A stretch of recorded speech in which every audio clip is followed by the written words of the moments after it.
관객 여러분, 공포극장에 오신 걸 환영합니다. 오싹한 이야기들을 좋아하신다면 아주 잘 오셨습니다. 이 사건이 아니었다면 이렇게 제 이야기를 해드릴 수 없었을지도 모릅니다. 제가 20여 년 전에 홍천에 가는 길에 겪었던 이야기입니다. 상가집을 방문할 일이 생겨서 저는 직장 동료와 함께 자동차를 타고 홍천으로 향하고 있었습니다. 저희는 조문을 하고 다시 집으로 돌아가야 했기 때문에 조금 더 빨리 홍천으로 가기 위해 국도를 벗어나 샛길로 접어들게 되었습니다. 그날 홍천에는 낮부터 폭우가 쏟아지고 있었는데 밤이 되자 폭우는 잦아들었지만 여전히 추적추적 비가 내리고 있었습니다. 그런데 어느 마을을 지나 모퉁이를 돌 무렵 길가에 사람이 서 있는 모습이 보였습니다. 가까이 다가가 보니 할머니는 아이를 업고 있었고 옆에는 조금 큰 아이가 할머니의 손을 잡고 서 있었습니다. 상갓집을 가야 했지만 비도 내리고 있고 길에 서 있는 모습이 안쓰러워져서 차를 세우고 물어보았습니다. 할머니, 어디까지 가세요? 아이가 몸이 안 좋아서 병원에 가려고 버스를 기다리고 있어요. 어차피 시내를 지나야 하고 상가집 가는 길에 병원이 있다고 해서 할머니와 아이들을 뒷좌석에 태우고 다시 출발하게 되었습니다. 그렇게 다시 서둘러 가고 있는데 어두운 길에 서 있는 차를 미처 발견하지 못하고 살짝 충돌하게 되었습니다. 조금 짜증이 났지만 이미 나버린 사고를 어쩌겠습니까? 얼른 명함을 주고 보험 접수를 한 뒤에 가야겠다고 생각했습니다. 그런데 차에 내려서 보니 차 앞에는 아무것도 없었습니다. 분명히 차와 충돌한 충격을 느꼈었는데 막상 차에서 내려보니 저희 차 이외에는 자동차가 없었고 심지어 차에 부딪힐 만한 그 어떠한 것도 없었습니다. 자동차 앞범퍼를 살펴보는데 충돌한 흔적조차 찾을 수 없었습니다.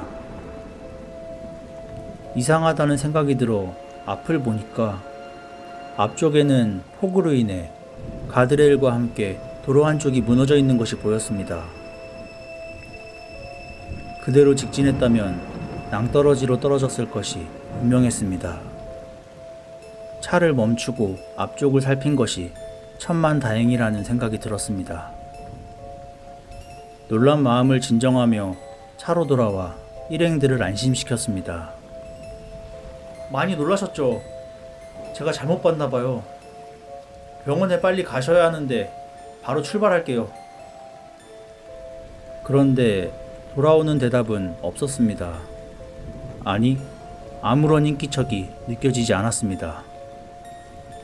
이상해서 뒤를 돌아보니 역시나 뒷자리에는 아무도 없었습니다. 잠깐 사이에 마음이 급한 할머니가 먼저 내렸나 싶어서 옆에 있던 직장 동료에게 물어봤지만 동료 역시 저와 함께 차 확인을 하느라 밖에 나와 있었기 때문에 할머니 일행이 내리는 것을 보지 못했다고 대답했습니다. 이상하다 싶어서 차에서 내려 주변을 둘러보았지만 할머니 일행은 그 어디에도 보이지 않았습니다.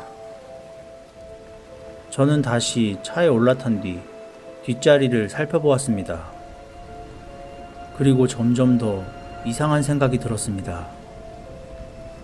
조금 이상하지 않아? 이상하다고? 뭐가? 우리가 그 할머니를 태웠을 때 말이야. 비가 내리고 있었는데 할머니는 우산도 없었잖아. 그랬지. 그래서 우리가 태워주자고 했지. 그런데 뒷자리를 봐봐. 뒷자리에 어떻게 물개 하나 없지? 저희는 실내등을 켜고 뒷자리를 자세히 봤는데 뒷자리에는 사람이 타고 내린 흔적이 없었고 물기 하나 없었습니다. 저희는 갑자기 무서워지기 시작했고 그때부터 상가집에 도착할 때까지 서로 한마디 말도 없이 앞만 보고 운전했습니다. 상가집에 도착해서도 저희는 마치 오늘 아무 일도 겪지 않았던 것처럼 방금 겪은 일에 대해서는 한마디도 말하지 않고 있었습니다. 그러다가 홍천 토박이인 친구와 담배를 피우면서 오늘 있었던 일을 이야기했습니다. 제 이야기를 듣고 난 그 친구는 깜짝 놀라더니 그 할머니와 아이들의 옷차림과 생김새를 말했습니다. 너 그 할머니 아는 할머니야? 맞아, 네가 말한 그대로야. 그 친구는 갑자기 심각한 표정을 짓더니 조용히 이야기했습니다. 지금부터 내가 하는 얘기 잘 들어. 네가 본 그 사람, 그 할머니 맞는 것 같아. 1년 전쯤인가 비 오는 날 병원에 급히 가려고 나오셨다가 뺑소니 사고로 당하셨대. 저는 소름이 끼쳤습니다. 우리가 만난 할머니 일행이 귀신이라니. 할머니 일행은 왜 우리 앞에 나타난 것인지 의문이었습니다. 그렇게 장례식장 안에서 이런저런 생각을 하고 있는데 TV에서 갑작스러운 폭우로 인해 교통이 통제되고 있다는 이지영 뉴스가 나오고 있었습니다. 그리고 이어서 아까 저희가 지나쳐온 그 길과 비슷해 보이는 곳이 화면에 나왔고 대형 덤프트럭이 가드레일을 들이받고 낭떠러지로 추락해 운전자가 사망했다는 뉴스가 보도되고 있었습니다.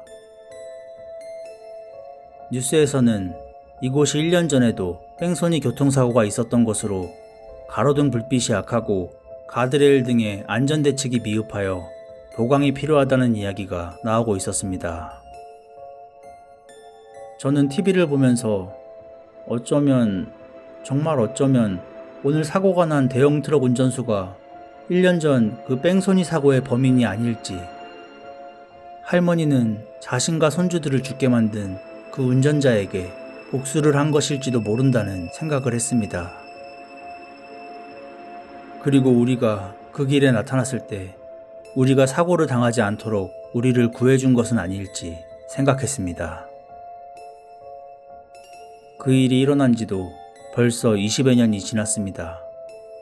그날 그 운전자가 뺑소니 사고의 범인이었는지는 아무도 알 수 없습니다. 그렇지만 저는 지금도 그 길을 지날 때면 저를 구해준 할머니와 그 손주들을 위해 꼭 기도를 합니다.